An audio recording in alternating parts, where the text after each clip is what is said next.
They have a share in your accomplishment, and to them as well, I'd like to say congratulations. I'm guessing that everyone who is receiving a degree here today has already been through a graduation ceremony. That means that at some point you've almost certainly had to listen to someone like me deliver a speech as you waited to pick up your degree. Such speeches, as you know through experience, follow a pretty standard formula. Because they're addressed to an audience full of people about to set off to new places, to take new jobs, and form new businesses, they tend to be about the future. This is the ending of one chapter of your lives and the beginning of another one. Graduation speeches also tend, as befits an occasion like this one, to be serious, but ultimately upbeat, and often slip over into exhortation. Seize the day, think different, follow your dreams. I too am going to be serious. I too am going to talk about the future. And I too am going to end by offering an exhortation. But the subject I'm going to talk about is not so very upbeat. In fact, it's thoroughly depressing. When I was asked to deliver this address, I initially thought I should, for your sake, decline. It seemed almost unfair for me to speak at a commencement. But then I thought, if not now, when? For the last several years, I've been reporting and writing on global warming. This project has taught me a great deal about climate science, about the work that people are doing out in the field on all of the continents, as well as in the Middle Ocean, and in computing centers where incredibly sophisticated climate models are constantly being refined. This is what I spoke about when I came to Albany a few months ago. Why the climate is changing, how we know that it will continue to change, and what this implies for our collective future. Writing about global warming has also taught me something, I think, about what it means to be alive in the early years of the 21st century.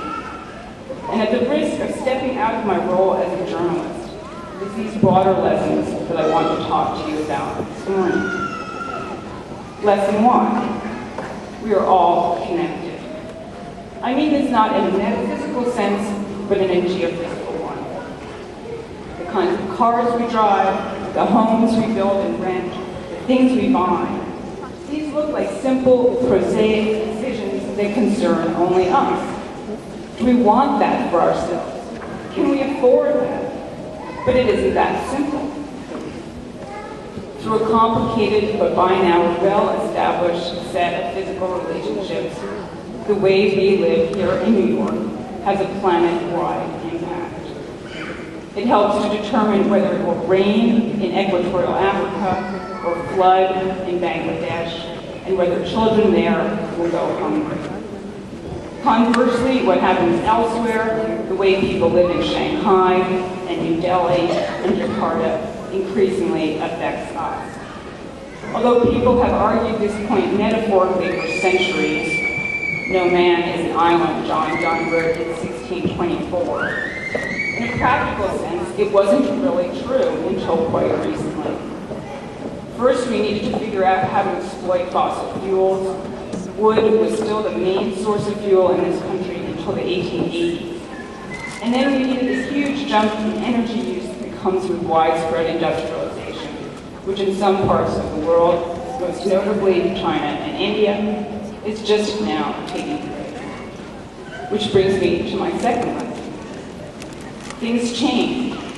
Again, I mean this not in an emotional or philosophical sense, but in the sense of geophysics. The more we learn about the history of the Earth, the more we learn that stasis is the exception rather than the norm. 20,000 years ago, Albany was buried under an ice sheet a mile thick. About 15,000 years ago, this ice sheet began to retreat, leaving behind the terminal moraine we now know as Long Island. The climatic changes that we are setting in motion by pumping carbon dioxide into the atmosphere are likely to be very nearly on the same scale as the changes between the Ice Age and today, but they will occur many, many times I'm just trying to get her We point tend to across. assume that the Big world gathering, 20, lot of 30, people, 40 years from now will look more or less as it did 20, 30, 40 years ago. But in fact, all the available evidence suggests that this is not the case. And this brings me to my last lesson, which is that bad things can happen. One of the articles that I wrote about climate change concerned an ancient civilization known as Akkad. The Akkadians were highly organized. They had a very large empire, the world's first empire, in fact. And I suspect that at their peak, they felt, as we do too, that they had mastered their world. And then their society collapsed. And when scientists went to study the climatic history of the region, they found that this collapse coincided with a 200-year drought. There's now a great deal of evidence that natural climate variation has destroyed several advanced societies, including the Mayans. And if you've read Jared Diamond's book, Collapse, then you know that a great number of civilizations has fallen apart as a result of environmental change of one kind or another. Now, we are, of course, much more technologically sophisticated than these earlier societies. But it does not necessarily follow from that we are immune to changes in the world around us. On the contrary, when the change is systemic, we may be even more at risk. As the ecologist Garrett Hardin once put it, technology is a blessing, to be sure, but every blessing has its price. The price of increased complexity is increased vulnerability. Those of you who are earning degrees today are a diverse group. You are very different from one another, and yet, in certain ways, you are very similar. Simply to have reached this point, you must be thoughtful and motivated and organized. Master's degrees and PhDs don't, as one of my colleagues once observed, come out of a gumball machine. I'm sure that the majority of you, whether you're going off to teach, or to work in healthcare, or public administration, or nanoscience, will carry out your professional responsibilities with dedication and energy and imagination. And it may be tempting to believe that if you do your job well, you fulfilled your responsibility to yourself, to the people who have helped you get here, and to society at large. The message that I want to convey to you today is that that sort of commitment, as honorable as it is, just isn't enough. The lessons that I've learned, that we are all connected, that things change, that bad things can happen, may sound obvious. Yet together they represent a deep, and I feel at least, scary challenge. There is nothing at all given about the way that we live. Nothing natural or permanent about it.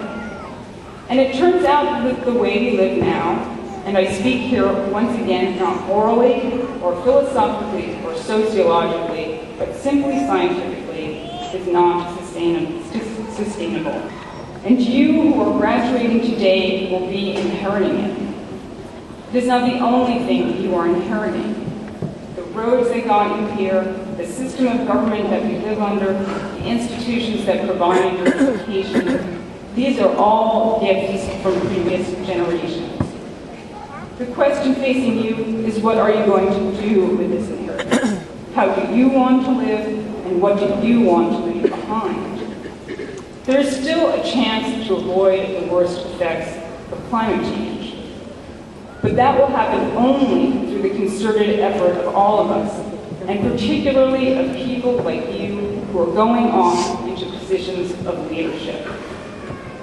The exhortation that I want to leave you with, I am borrowing from Mahatma Gandhi, who was talking about something very different and also not talking about something different. Be the change you want to see in the world. Thank you.